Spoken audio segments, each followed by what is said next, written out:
Ensemble. The time right now is coming up to 32 minutes past 8, and joining me in the studio is film critic Howard Elias. Good morning. Good morning. Gong hei fa choi. Gong hei fa choi. And we are going to be talking about Lady Bird. Now, Lady Bird is up for 5 Oscars and was chosen by the National Board of Review, the American Film Institute, and Time as one of the top 10 films of 2017. And you do not agree. Spoiler alert. Look, it's not that I disagree. Those are facts. You can't argue with facts unless you're Donald Trump. I just don't think it's as wonderful a film as deserving. Being in the. You're right. It's not deserving. No. Yeah. You know, I remember last year we had La La Land, which was so highly rated, and I thought it was overrated, and I was very happy that Moonlight won the Best Picture Oscar. This film too, I did enjoy it. I don't want to say I didn't enjoy it. I did enjoy it. I don't get why everybody's just going gaga over this film. It's a very good film. It's Greta Gerwig's first solo directorial effort, so I give her 10 out of 10 for that, because she did a great job for her first effort. I just don't think it's a great film. It's just a very good film. So if you, it opens today, by the way, which is why we're talking about it. If you don't know anything about it, it's a coming-of-age film set in Sacramento, California in 2002. And it's no coincidence that Gerwig hails from there, although she's quick to say that this is not an autobiographical story. The story is... Why does it have to be 2002? Why couldn't it be last year? Yeah, well, I think what she's done is she's sort of put herself or thought about herself in that time, because she probably lived in Sacramento in 2002, but she is not Lady Bird. This is what she is saying. Mm-hmm. So there's probably elements of her real story, of her life story, that are infused into this story. But she says no. She was a good girl, whereas Lady Bird is quite a radical kid. Mm-hmm. Maybe the relationship with her mother might be similar. I don't know. We'll have to ask her and find out. So the story is it's about a young woman in high school. Her name is Christine Lady Bird McPherson. So her real name is Christine, but she wants everybody to call her Lady Bird. It stars Saoirse Ronan, who was seen last year in the film Brooklyn, which I liked. A lot of people loved. I love that film. See, I liked it. I didn't love it. I liked it. And she manages to hide her Irish accent and put on a Californian accent very well. I heard in an interview, she said there were a couple words she really struggled with, that the brogue would come out, and she really had to tamp it down. So she plays a high school senior at a Catholic school in Sacramento. And while many of her classmates live in an area of the city called the Fabulous 40s, this area is known for its large and expensive homes, Lady Bird and her family literally live on the wrong side of the tracks, in the same modest bungalow that they've called home since her parents got married.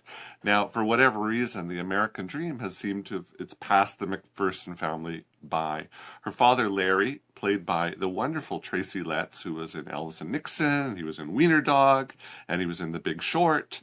And did you know he's a Pulitzer Prize winning playwright? So a few years ago, there was a movie called August Osage County, starring Meryl Streep. And he wrote it. And it was a play first, then it became a movie. He wrote it. He won a Pulitzer Prize for it. Anyhow, so he plays her father, Larry, who's an unemployed engineer. Her mother, Marion, played by Laurie Metcalf, people who remember the old TV show Roseanne, she was on that show, which I never liked. Did you? You're looking at me like you remember the show. I do remember Yeah, that I show. never liked that show. I'm not a fan of... I'm not saying I liked it. Yeah. I know of it. Okay, so I know the character, and I know who she is. All right. So Laurie Metcalf plays Mother Marion, and she's a hospital psychologist. Her brother Miguel is a Harvard graduate, but he prefers to live at home with his girlfriend Shelley and work as a cashier at the local supermarket. So with all this that's going on in the family, Lady Bird wants more than that for herself. She wants to go off to college on the East Coast, where she believes that the literati who live, work, and study there will, she'll rub shoulders with them, and she'll break free of this, Northern California middle-class lifestyle. But her mother is not so keen on watching Lady Bird fly the nest. Well, because they can't afford it. Well, they kind of, but Lady Bird says, I don't want to reveal too much. She says, look, we can get, what do you call it? It's not social scholarships, yeah. So she says, well, student yeah, loans, student loan. She says, student we'll figure it out, you know. But the mother really doesn't want her to go. So over the course of the school year, we watch Lady Bird as she begins to stretch her wings. She challenges parental authority. She makes new friends. She ends lifelong friendships. She tries out boyfriends, and that's all I'm going to say about the boyfriend issue.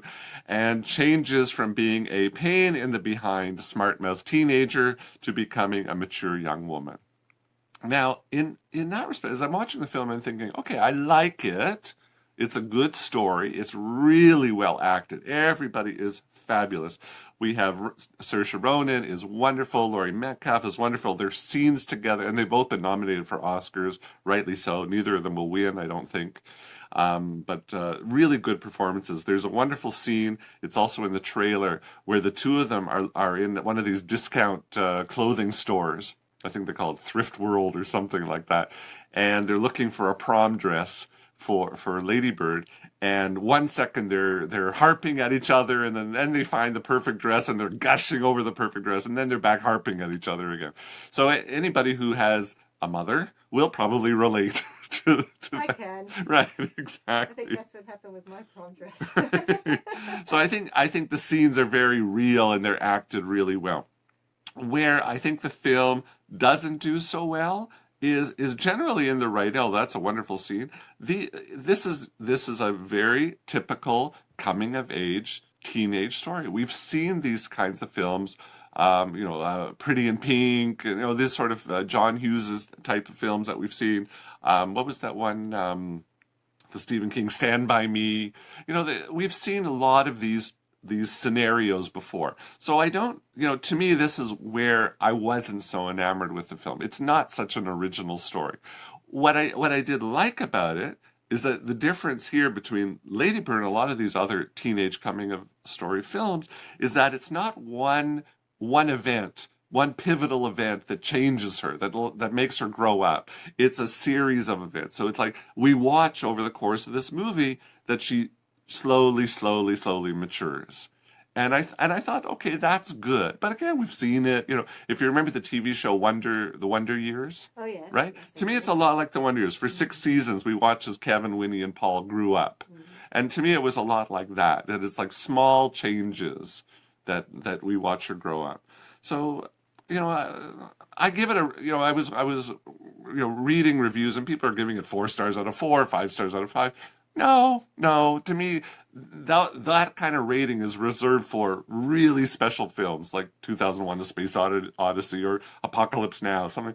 This is not that kind of a film. This is a 3.5-star film out of 4 or something like that, or a 4-star film out of 5. So certainly go see it. I think, as I said, this is her first film that she's solo directing. You may have seen her in quite a few. She's the indie queen, I call her, and I've reviewed many of her films on this show, like Jackie, Wiener Dog, Maggie's Plan, Mistress of America, Frances Ha. I've reviewed all these films here on this show.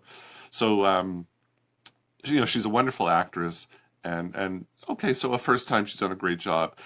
My feeling is she's been nominated for an Oscar for Best, or the film's been nominated for Best Picture. I think it's been nominated for Best Original Screenplay. Yeah. Best Director. Oh yeah, she is up for Best Director. Best Actress and Best Supporting Actress. Yeah. So my feeling is, I'm going to be very controversial here. I think she was nominated for Best Director because of the Oscars so white thing that happened in the past couple of years, where the Oscar. Also, she's a woman. And she's a woman. So to me, I think this is a knee-jerk reaction. That they thought, oh, we got to get a woman director in there. I think Patty Jenkins, who did Wonder Woman, she should have been nominated. I think what she did was a bigger achievement than what Greta Gerwig did here. So, liked the film, didn't love it. Definitely go see it. It's probably the best film that opens this week. So that's my take on it. Okay, thank you very much. Thanks. Next week on Lady Bird. Next week we'll talk about Oscars, because the Oscars are sort of a week and a half from now. So. What have I already? Oh no. No, it's like March the 2nd or something like that. Yes, so we'll talk Oscars next week. Okay. Okay. Thanks.